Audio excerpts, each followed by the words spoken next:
Assalamualaikum warahmatullahi wabarakatuh.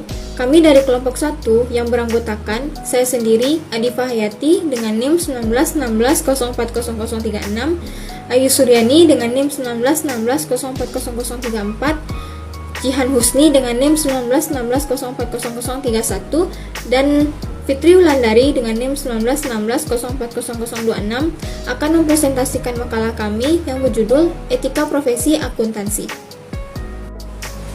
Baiklah, saya selaku pemakalah pertama akan membawakan materi yang pertama, yaitu akuntansi dan perkembangannya.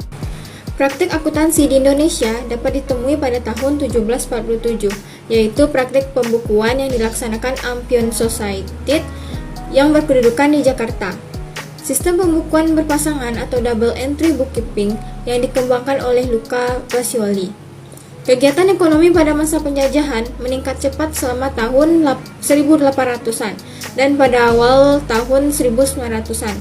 Ini ditandai dengan dihapuskannya tanam paksa sehingga pengusaha Belanda banyak yang menanamkan modalnya di Indonesia. Peningkatan kegiatan ekonomi mendorong munculnya permintaan akan tenaga akuntan dan juru buku yang terlatih. Akibatnya, fungsi auditing mulai dikenalkan di Indonesia pada tahun 1907. Internal auditor yang pertama kali datang di Indonesia adalah J.W. Labridge yang sudah berada di Indonesia pada tahun 1896 dan orang pertama yang melaksanakan pekerjaan audit berupa menyusun dan mengontrol pembukuan perusahaan. Ada Van Schaigen yang dikirimkan ke Indonesia pada tahun 1907.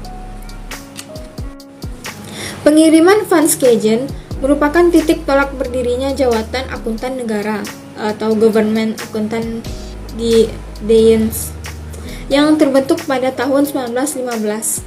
Akuntan publik yang pertama adalah Freese and Hageweg yang mendirikan kantor di Indonesia pada tahun 1918. Pendirian kantor ini diikuti kantor akuntan yang lain, yaitu kantor akuntan Hayeverens pada tahun 1920 dan pendirian jawatan akuntan pajak atau Belasting Accountant Dienst. Nah, pada era penjajahan tidak ada orang Indonesia yang bekerja sebagai akuntan publik.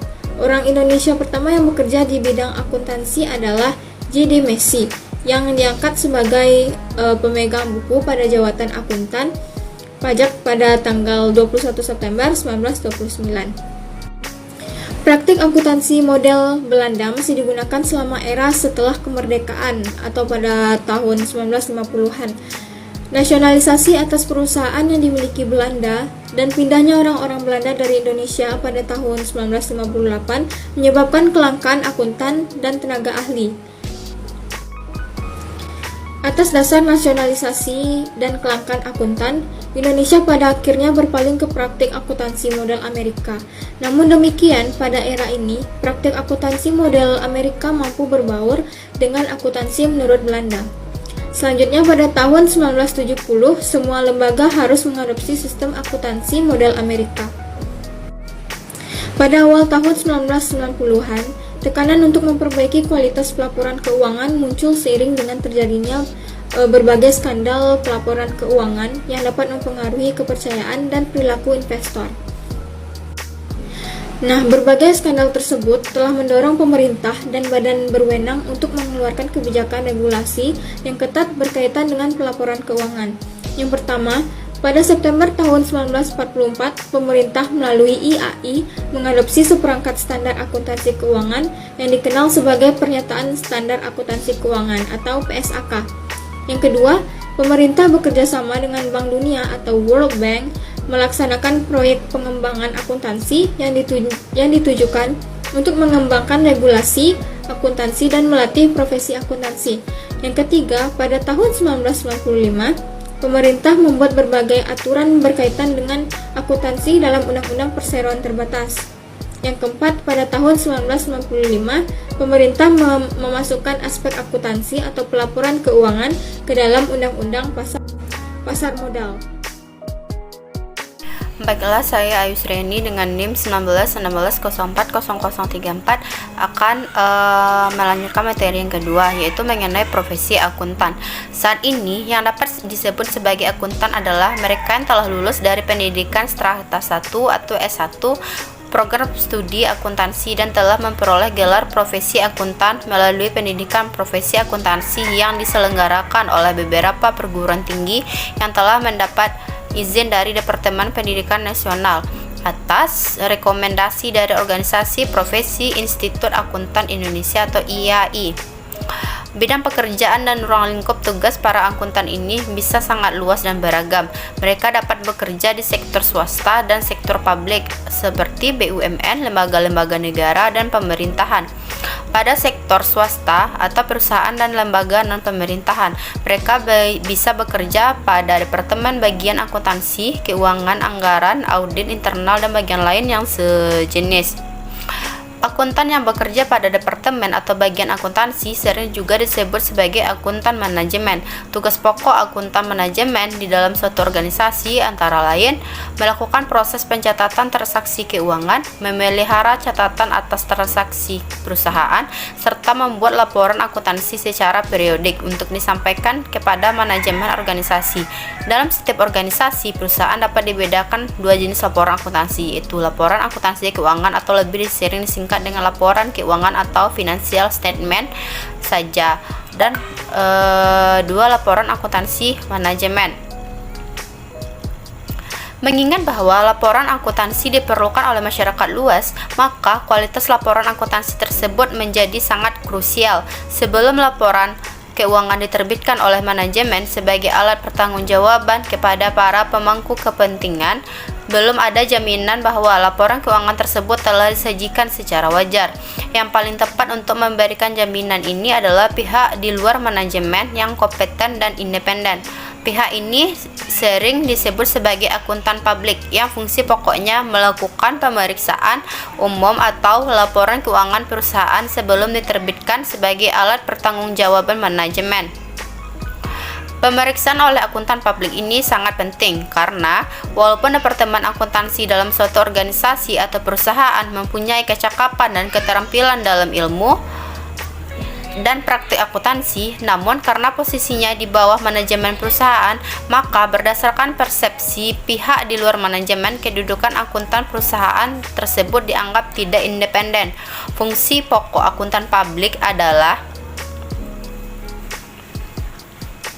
melakukan pemeriksaan umum atas laporan keuangan perusahaan dan memberikan opini atas kewajaran laporan keuangan setelah melakukan prosedur audit.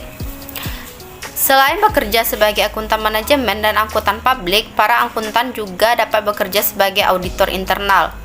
Namun harus disadari bahwa profesi auditor internal bisa juga diisi oleh orang dengan latar belakang pendidikan non-akuntansi. Pada perusahaan-perusahaan besar, biasanya terdapat unit organisasi yang sering disebut departemen atau bagian audit internal.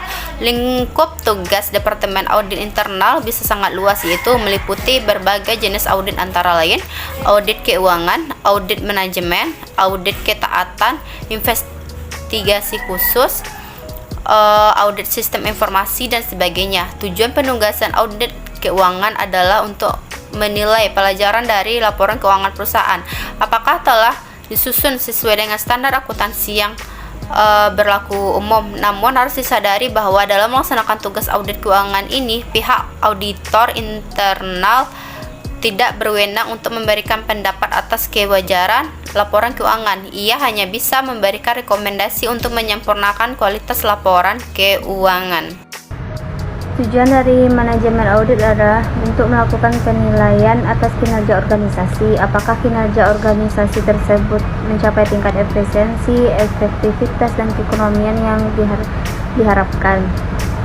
Sasaran manajemen audit adalah untuk menilai kinerja suatu entitas dilihat dari sudut efektivitas, efisiensi, dan ekonomis, atau seringkali diangkat 3E. Suatu kinerja disebut efektif bila tujuan goal yang ditetapkan oleh suatu unit organisasi telah tercapai tanpa memperhatikan aspek biaya. Sampai saat ini sudah ada sedikitnya tiga golongan pekerjaan yang dapat digeluti oleh akuntan, yaitu sebagai akuntan manajemen, auditor internal, dan akuntan publik. Banyak yang masih keliru memahami bahwa fungsi akuntansi hanya diperlukan oleh organisasi perusahaan yang berorientasi pada pencapaian laba. Padahal organisasi pemerintahan dan organisasi sosial keagamaan, organisasi laba juga memerlukan fungsi akuntansi sama pentingnya dengan fungsi akuntansi yang ada di dalam organisasi perusahaan. Dapat kita simpulkan bahwa pekerjaan para akuntansi, baik yang bekerja di sektor swasta maupun sektor pemerintah, entah selaku akuntan manajemen, akuntan publik, atau editor internal, dapat disebut suatu profesi karena yang pertama memerlukan pengetahuan akuntansi atau disiplin ilmu lain yang relevan melalui pendidikan formal. Yang kedua, memerlukan keterampilan dalam mengolah data dan menyajikan laporan, khususnya dengan memanfaatkan teknologi dan sistem informasi atau skill. Baiklah, saya Jihan Nusmi dengan NIM 1916040031 akan menjelaskan tentang jenis-jenis jasa angkutan publik. Yang pertama itu jasa atestasi. Jasa atestasi adalah suatu pernyataan pendapat atau pertimbangan seseorang yang independen dan kompeten mengenai kesesuaian dalam segala hal yang signifikan. Asersi suatu entitas dengan kriteria yang telah ditetapkan. Ada 4 jenis jasa atestasi yang diberikan oleh kantor angkutan publik, yaitu yang pertama itu audit, yang kedua pemeriksaan, yang ketiga penelahan, yang keempat itu prosedur yang disepakati bersama. Jenis yang kedua yaitu jasa non atestasi. Jenis jasa ini di mana angkutan publik tidak memberikan pendapat, ringkasan temuan, keyakinan negatif, atau bentuk lain opini pribadi. Jasa ini diberikan oleh kantor akuntan publik yang meliputi yang pertama yaitu jasa akuntansi melalui aktivitas pencatatan, penjurnalan, posting, jurnal penyesuaian dan penyusunan laporan keuangan klien, serta perancangan sistem akuntansi klien. Yang kedua itu jasa perpajakan, dan yang terakhir itu jasa konsultasi manajemen. Sekian yang bisa dijelaskan oleh kelompok 1. Wassalamualaikum warahmatullahi wabarakatuh.